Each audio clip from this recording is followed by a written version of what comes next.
All right, so let's see. Today we're going to discuss how to take a ball of clay like this and make it into a slab. And what I mean by a slab is a sheet of clay, like a thin sheet of clay, like a rolled out pizza crust. So a bunch of different reasons why one might want to make a slab. The reason that we're going to make slabs is to make mugs. And there's going to be a bunch of different lessons that we learn from the mug making process. I guess the number one thing that we need to sort of know and figure out about using slabs is that most of the time when we make a slab to the appropriate thickness for what we want to make, they start off, when we first roll them, as being too soft to actually do anything with. And so what you have to do, just like other things that we've made in class, we have to allow the slab or slabs to sit and dry like a little bit, help them stiffen so that they can sort of stand up on their own and can be manipulated a little more easily. We'll talk a whole bunch about that in the coming days, but what I'd like for everyone to do today is to make 1 1/2-inch thick, 8-inch wide, 10-inch long slab. So pretty simple. You're going to start with, a pretty sizable amount of clay. Think your hands clasped together, about that much clay. Some of you have smaller hands, some of you have bigger hands. Just if you have really teeny hands, if you're an itty bitty person, maybe do a little more than that. But the first thing that we're going to do is just really briefly discuss how we're going to go from a ball of clay to a slab. And most of you, I'm guessing, don't have a handy dandy rolling pin available to you at home. Some of you may, and if that's the case, then you're in luck, because a rolling pin makes it way easier. But I did not have enough rolling pins at the beginning of the year to send one home to all 70 or so of you when I was making up the home kits. So what you're going to try is a combination of different things, and then to find something in the home that can be sort of used similarly to a rolling pin, like this bottle of spray oil-based Kills Original Primer Sealer Stain Blocker. But it could be a can of hairspray, or a can of Pam No Stick cooking spray, or a bottle if it's round, if it's like perfectly cylindrical and doesn't have markings on the sides of it. I think you get the idea. But in essence, what we're going to do is take our ball of clay and begin the flattening process just by pushing down.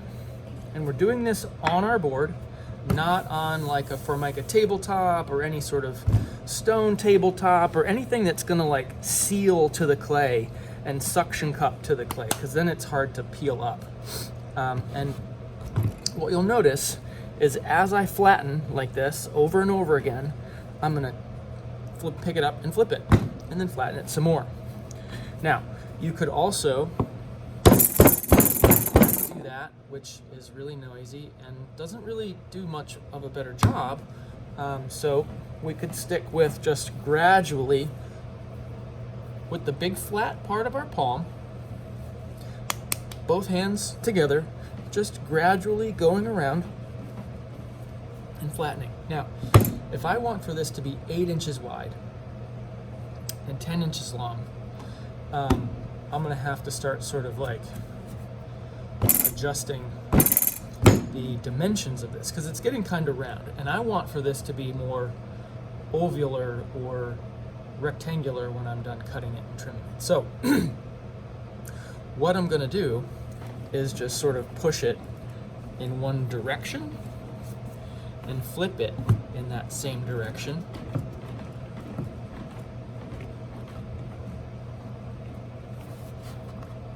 And keep flipping it in that same direction. And I'm kind of trying to push it so that it grows this way. And it's getting pretty close. So I'm gonna try just evening out the surface with my can of paint here. And I'm not really even trying to make it perfect, but the process of pushing my palms into this was leaving little divots. So every couple of times I flip it over, I'm gonna try and hit it with that can in order to just smooth those out. Now, we're gonna get to a point where the pushing isn't gonna be quite sufficient. So at that point, what you're gonna do is transition to another technique where we actually take the clay and we sort of throw it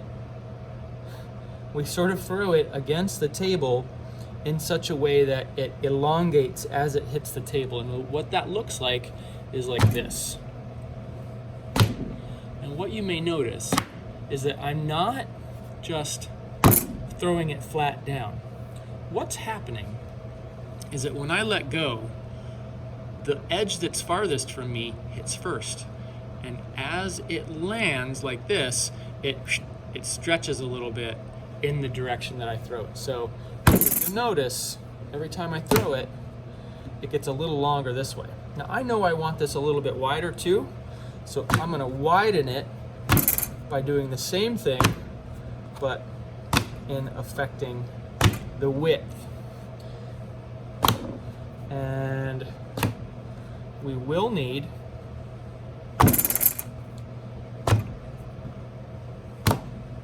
a ruler to sort of measure this out. So I know that it's approximately wide enough. It's definitely long enough. So I'm gonna just, you might be able to see there's a little bit of, there's a little inconsistency in the surface. It's a little wavy. You can hit that with your can to sort of flatten the waves out, but obviously the width of our slab has exceeded the width of the can, so just, that's not really a big deal. You can take your butter knife or your finger or something, smooth that down. And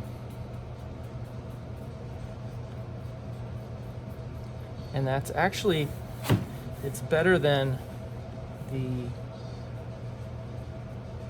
the big inconsistencies of the surface like this. This is actually not a big deal. We are going to, you can sort of see, I've got little finger marks in there. We're gonna cover those up, but we're not gonna worry about it right now.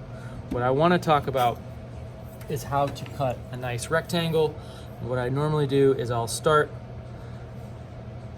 by going against the long edge like this with the ruler, and I'm gonna cut a nice straight edge to start with along that line.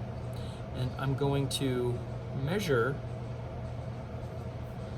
so that the 0 and the 10.5 or so are matched against the edges of this oval, so that when I cut a straight edge, I know that it is at least long enough to make my 10 inches. So I'll mark 10 inches and 0, and then I'm going to come over here and I'm going to approximate a 90-degree corner. I'm going to cut that. I'm going to come over to the 0, approximate a 90-degree corner, and then I'm going to set my pieces to the side. I'm going to measure 8 inches, and what you'll notice is that it's not quite wide enough in the corners. So what I'm gonna do is use some of this scrap clay, smooth it in,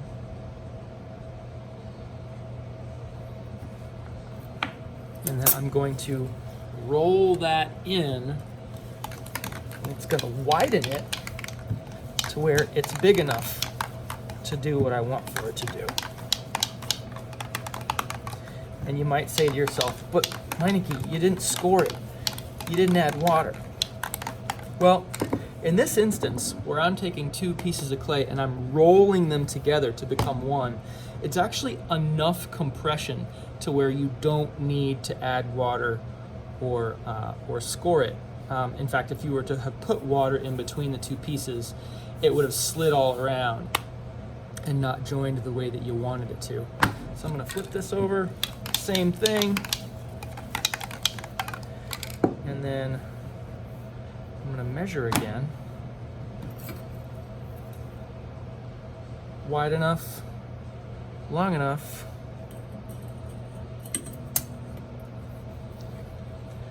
and wide enough. So I'm going to cut this approximate 90-degree corner.